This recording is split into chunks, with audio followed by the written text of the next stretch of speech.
Hi everyone, I'm Allison Smith. We are so happy to have you here with us from the Energycast studios in Oak Ridge, Tennessee.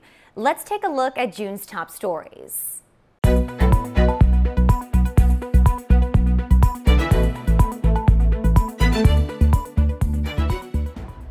A global nuclear giant just opened its first office in Oak Ridge. Orano USA is kicking off the largest investment in Tennessee's history. More on what this means for our community and why state leaders are excited. And another aging structure is coming down at ORNL, and it's making room for even bigger cleanup ahead. See how demolition is progressing on the support facilities next to the historic Graphite Reactor. Plus, what happens when fifth graders take over a city for a day? We stopped by BizTown to see how these young bosses are learning in the most hands-on way. A new demolition project is underway at ORNL. A crew started tearing down the fan house next to the historic Graphite Reactor. It's the latest step in OREM's ongoing transformation of the Lab Central campus.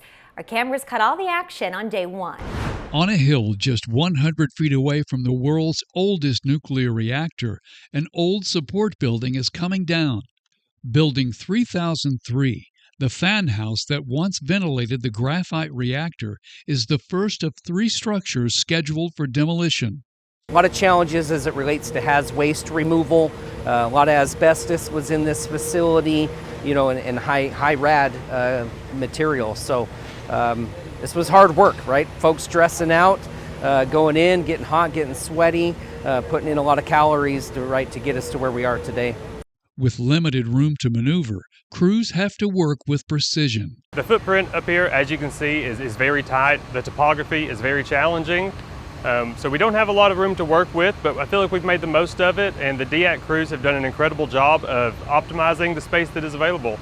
Taking down Building 3003 clears hazards and creates space for future demolition, including the adjacent filter house and the exhaust stack. Kind of our strategy is to keep our crews active and moving all along, as that starts with the whole D4 process from going cold and dark to deactivation, which is a lot of the work, and then ultimately to where we find ourselves today, which is demolition, which is kind of the prize.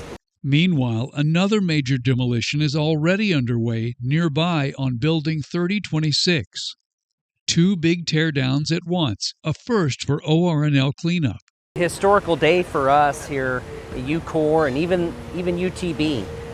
We kicked off our first demo front last month over at 3026, and that's gone wonderful. And then today we're kicking off our second active demo front on the lab reservation. First time that's happened for a D&D organization such as UCOR.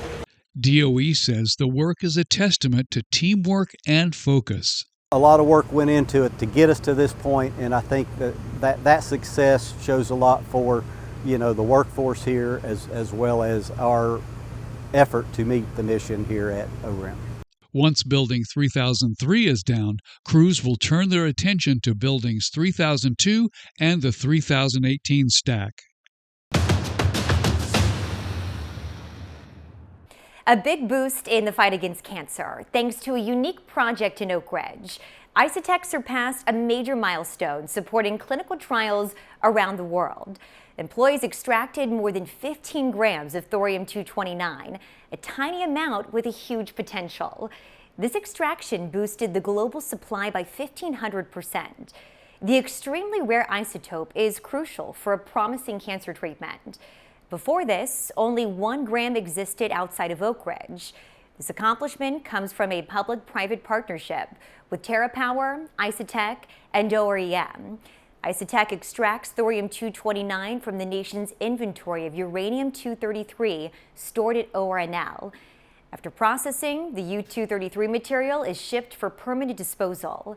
The TerraPower then uses the thorium-229 to produce actinium-225, the magic behind treatments for some of the toughest cancers. And this is just the beginning. Isotek expects to extract 40 grams of thorium-229 by the end of the project, enough to create 100 times more doses of treatments a year than what's possible today. All right, the results are in. Teams, they have finished the first phase of data collecting that is key to finalizing designs for OREM's future waste disposal facility. It's a big milestone toward the construction of the Environmental Management Disposal Facility. And so far, it's working just as planned. EMDF is critical for continuing cleanup work at Y12 and OREM. We have an existing landfill just up the road from here that can handle 2.2 million cubic yards of waste. It's quickly filling up. It's about 86% full, and so this is the next landfill that'll take its place, and it'll be a similar size of about 2.2 million cubic yards. And without the landfill, then the cleanup at the other sites would have to slow down until it's completed. A key step before construction is understanding how groundwater elevations change at the site. EMDF's design must ensure waste remains isolated and above the groundwater table. To ensure that's the case, crews installed liners and covers to replicate the future disposal facility. Then they tracked groundwater levels during the wettest months, December through April. The results from the first wet season show groundwater elevations steadily declined. In the past, if it rained, the groundwater would go up and down. Now we are just obviously seeing if it rains, there is no change. The water just continues to decrease. So it's doing exactly what it was intended to do, which is perfect. The team will monitor the site through another wet season to collect more data and finalize the design. In the meantime, crews are preparing for future construction on support facilities that don't require this information, but will be key once the landfill is operational. Well, Oak Ridge got an important visit this month. Kevin McComber, the newly appointed regional administrator for the Environmental Protection Agency's Southeast region, traveled to see the cleanup underway firsthand. While in town, officials from EPA and the state of Tennessee observed cleanup progress happening at Y12 and Oak Ridge National Lab. They also celebrated the recent signing of an important document known as a record of decision that marks the final phase of a cleanup effort. This particular document confirms the Department of Energy has completed all of the necessary soil cleanup in Zone 1 surrounding the East Tennessee Technology Park. The Tennessee Valley Corridor National Summit returned to Oak Ridge for its 30th anniversary, and it came with some big news. Orano USA is officially putting down roots in Oak Ridge. Orano USA's CEO joined Governor Bill Lee and other state leaders for a ribbon cutting, officially opening Orano's new Project Ike office. This 40-person office is just the beginning. The company is leading the charge in a multi-billion-dollar uranium enrichment facility that's expected to create more than 300 jobs and produce fuel to help power the nation. Our team members of Orano in this new office are developing the next generation enrichment facility that will provide significant quantity of enriched uranium to fuel not just reactors, but the future, powering new technologies that will define the next century. It's a major step in making America a leader in nuclear energy. State leaders say this kind of investment sends a powerful message. What I want to say to you and to the entire Orano team is what you have done by making the decision to invest and to put your facility in our state has signaled to the world that the nuclear renaissance has begun. We have about $15 billion worth of CapEx projects in the queue, over 2,000 jobs. And these are companies that we're talking to right now. It was already happening because of Oak Ridge, but because of Orano's decision to come here, that's really opened up a lot of conversations, and we're very excited about that. That momentum is also getting a boost from Washington.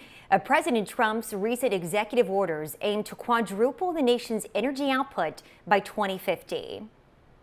So these particular executive orders around nuclear energy will facilitate what we hope is happening here in Tennessee. It will deregulate, as it were. It streamlines the process. It reforms the Nuclear Regulatory Commission, which will all be a part of making the process of bringing a nuclear reactor online more efficient, more effective, and crucial to the future. Orano's Oak Ridge facility could be operational as early as the 2030s. We have a quick leadership update for you. DOE has named Eric Olds as the manager of the Oak Ridge Office of Environmental Management, following the retirement of Jay Mollison March. Olds brings more than 30 years of experience at DOE, including 20 years with the EM program. He joined OREM as deputy manager in 2024 after serving at headquarters and EM's Hanford and Yucca Mountain sites.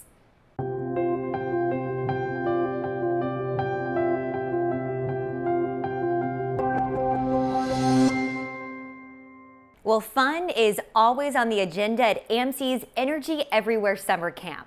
This week-long experience for rising 5th through 7th graders was packed every day with science and adventure. We tagged along on the final day and discovered how these kids are seeing energy in a whole new way. Okay, here's a real cool fungus back here. After a week filled with experiments and exploration, AMSE campers took their curiosity to the trails of the UT Arboretum in Oak Ridge. There was a plant that had exploding seeds, and I've never seen that before. It was really cool. With information boards guiding their journey, the campers engaged in a scavenger hunt, learning about plants and bugs. So that spongy mouth part comes out, and you know what they do? Mm-hmm. They regurgitate. Oh no. But the adventure didn't stop there. Campers experimented with circuits, saw the Bernoulli effect in action, and even cooked nachos using solar ovens. There was lots of activities for us to do, and it's hard to get bored. They visited a solar array at RSI Brightfields, toured the K-25 History Center, and tried out augmented reality at the Oak Ridge Enhanced Technology and Training Center. And yes, they even met a robot dog. And that was really cool. I've never seen a robot dog or any kind of robot in person. Campers weren't just learning, they were seeing science come alive in real time. Everything that we come across in the Arboretum, the kids are pointing it out. We've actually found more things in the park today because the kids have been identifying everything, and they just recount their whole day and their experiences because they're excited about it. Science educator Chris Light says the secret to keeping kids engaged is making it memorable. I always say if you can make science weird, gross, or funny, that the kids will remember it.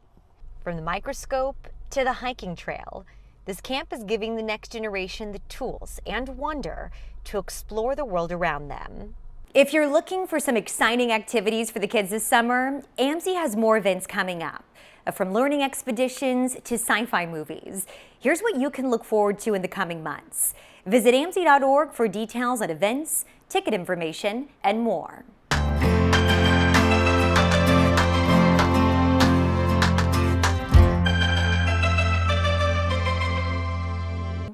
UT-Battelle is teaming up with Oak Ridge High School to bring big ideas to life. It all starts with a new project called Giants of Oak Ridge.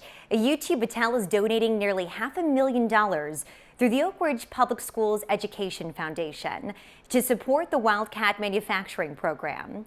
That includes a $225,000 investment in best-in-industry equipment and $250,000 for ORNL staff to work alongside and train students.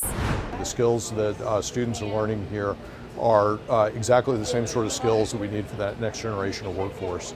And it's just amazing to see the passion, the expertise, the excitement that they're taking to exactly the same sort of things that if I could, I would hire them today. They could do those jobs.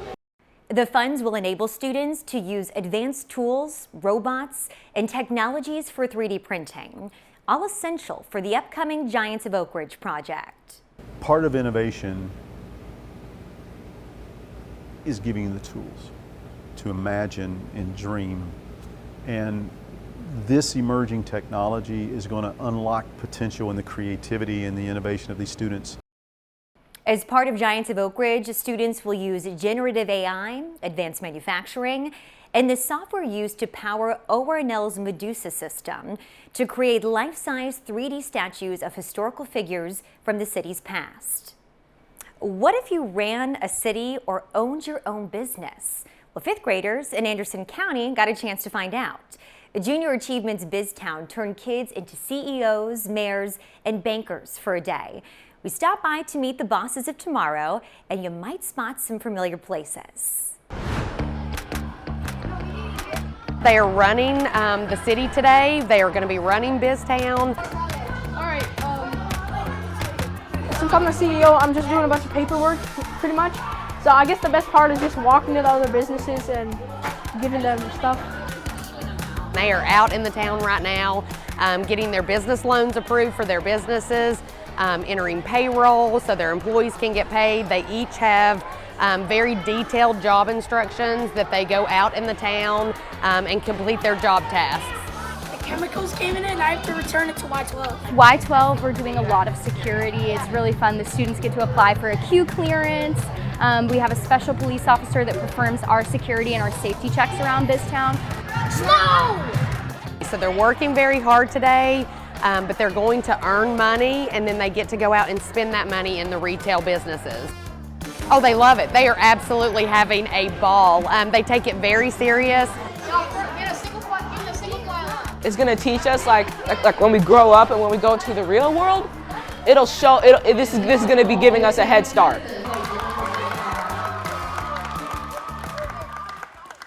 Well, some exciting stories are coming your way next month. We are heading to the Nuclear Opportunities Workshop in Knoxville. We'll take you inside the action, hearing from top minds in the field and newcomers as they explore what's next for nuclear. We'll have that and much more. And don't forget to follow us on our social media accounts. We post this show on our YouTube channel. Plus, if you liked a topic we covered here, we often have more on it over there.